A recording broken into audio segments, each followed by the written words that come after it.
नमस्कार मंडळी, मालिका कट्टा विथ अमृता या मनोरंजक चॅनलवर तुमचे मनापासून स्वागत आहे। कालच्या भागाची सुरुवात सायलीपासून होते। सायली मंदिरात असते आणि ती जोरजोरात घंटा वाजवत देवीला प्रश्न विचारत असते। ती देवीला म्हणते, तू मला हे कोणत्या चक्रव्यूहात अडकवलं आहेस? माझ्याशी कसला खेळ खेळत आहेस?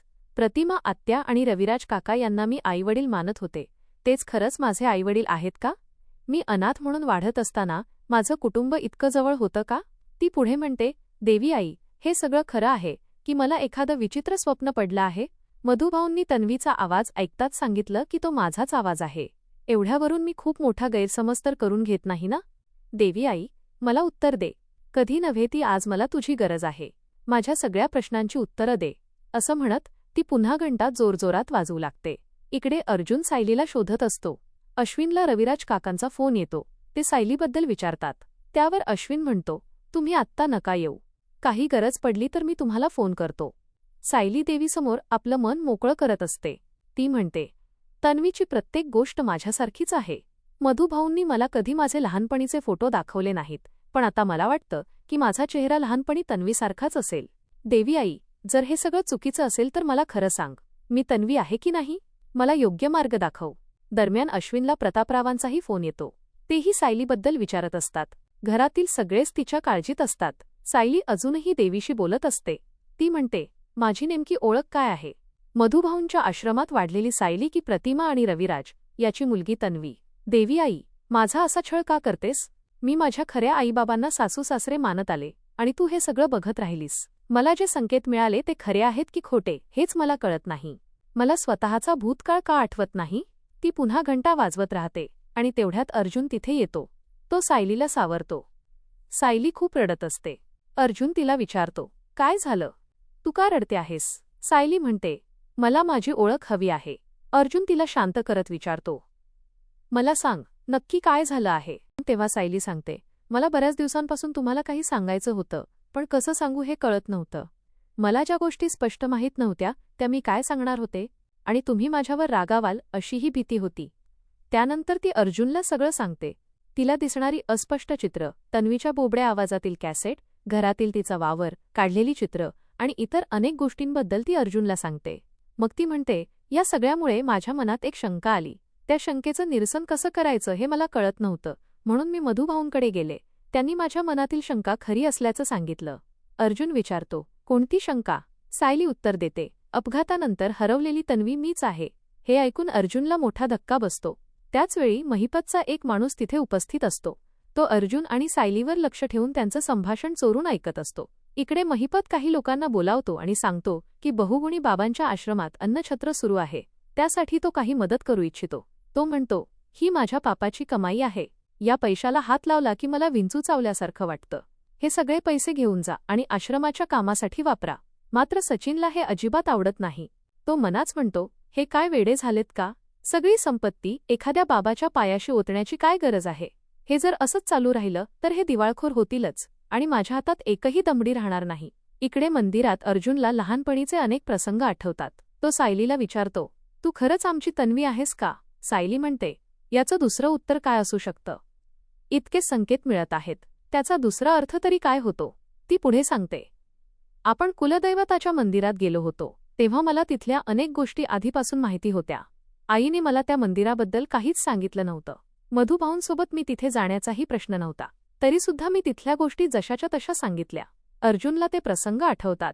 तो विचारतो, त्या मंदिराचा तन्वीशी काय संबंध आहे? सायली सांगते, त्या दिवशी प्रतिमा आत्यांचा मला फोन आला होता। त्या म्हणाल्या होत्या की तन्वी लहान असताना ते नेहमी त्या मंदिरात जायचे। तन्वीला तिथे जाणं म्हणजे पिकनिक वाटायची, ती तिथे खूप खेळायची। अर्जुन म्हणतो, हो, हे मी पूर्ण आजी आणि मामांकडूनही ऐकलं आहे। सायली म्हणते, मग तुम्हीच सांगा, मला त्या सगळ्या गोष्टी कशा आठवल्या? ती मधुभाऊंनी दिलेल्या संकेतांबद्दलही अर्जुनला सांगते। हे ऐकून अर्जुन खूप भावूक होतो। तो म्हणतो, म्हणजे तू खरंच तन्वी आहेस, माझी लहानपणीची बेस्ट फ्रेंड। इतकी वर्ष जिचा मी शोध घेत होतो ती आपल्या समोरच होती? तो पुढे म्हणतो, नियती कशी असते बघ ना। पिया जेव्हा आपल्या घरी सायली बनून आली होती तेव्हा सगळे माझं लग्न तिच्याशी लावून देण्याचा प्रयत्न करत होते, कारण पूर्ण आजींनी अर्जुन आणि तन्वीच्या लग्नाचं वचन दिलं होतं। पण अखेर माझं लग्न खऱ्या तन्वीशीच झालं। हे बोलताना दोघेही एकमेकांना मिठी मारून रडतात। इकडे घरातील सगळे अजूनही चिंतेत असतात. कल्पना म्हणते, अर्जुनचा अजून फोन आला नाही, म्हणजे त्याला सायली अजून सापडली नसेल का? सुमन म्हणते, मला खूप भीती वाटते आहे. सायली अशी कोणालाही न सांगता जाणारी मुलगी नाही. अश्विन म्हणतो, मी इथे थांबण्यापेक्षा बाहेर जाऊन शोधतो. तेव्हा प्रतिमा म्हणते, अर्जुन म्हणाला होता की सायली कुठल्या मंदिरात असू शकते याचा त्याला अंदाज आहे. थोडा वेळ वाट पाहूया. सगळे अर्जुनच्या फोनची वाट पाहत असतात. तेवढ्यात प्रतिमाचा फोन वाजतो. तिला वाटतं अर्जुनचा फोन असेल, पण तो कुसुमचा असतो. कुसुम सायलीबद्दल विचारण्यासाठी फोन करते आणि प्रतिमा तिला सगळं खरं खरं सांगते.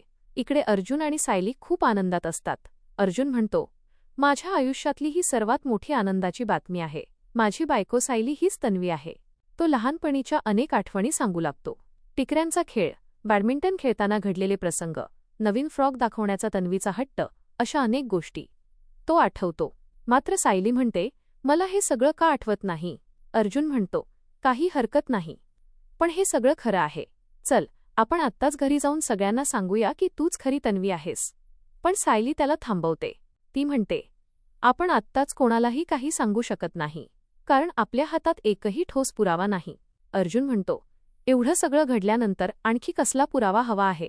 सायली शांतपणे म्हणते, जर मी खरंच तन्वी असते तर मला या आठवणी आल्या असत्या. किल्लेदार आणि सुभेदार कुटुंबीय तन्वीच्या बाबतीत किती हळवे आहेत हे तुम्हाला माहीत आहे. मी जर कोणत्याही पुराव्याशिवाय त्यांच्यासमोर जाऊन मीच तन्वी असल्याचं सांगितलं आणि नंतर ते चुकीचं ठरलं तर त्यांना किती मोठा धक्का बसेल. पूर्णा आजी हा धक्का सहन करू शकतील का?